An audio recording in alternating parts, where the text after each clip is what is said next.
Chapter 2, for when people are big and God is small. I think the biggest thing, chapter 2 really talked about being exposed to other people. Let me rephrase, I'm sorry. Being exposed by other people, not to other people, but being exposed by other people.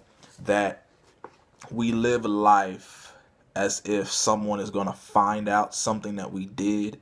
And so we try to put on this facade and try to um, put up a mirror of or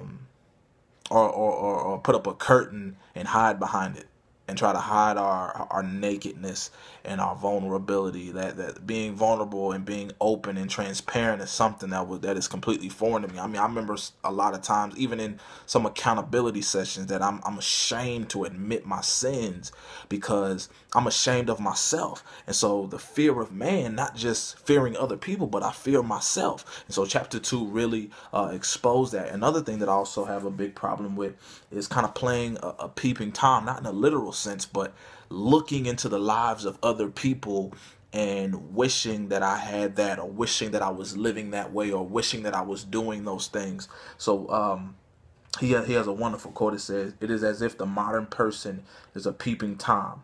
While the peeping Tom is looking at someone through a keyhole, he is also being watched by another voyeur, who is being watched by another, who is being watched by another." So as I look into the life of, let's say, a John Piper, and I'm like, man, I wish I had that fervency. That I mean, he probably never falls. He probably never struggles.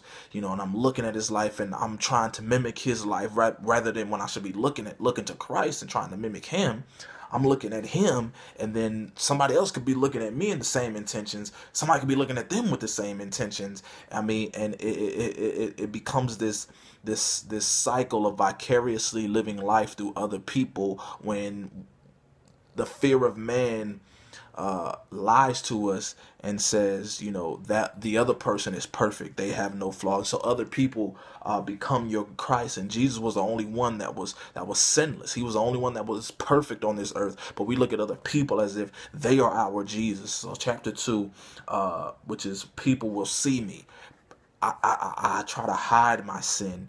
I'm scared of my sin. I'm scared of admitting my sin. Even in accountability sessions, sometimes I would either lie, or I wouldn't even mention certain things, because I still, even to the brothers that I was accountable to, and to the brothers that I poured my heart out to, I still didn't want to appear vulnerable, appear weak, or have them look at me a certain way. And that was nothing but a lie of the enemy, using the tool of the fear of man.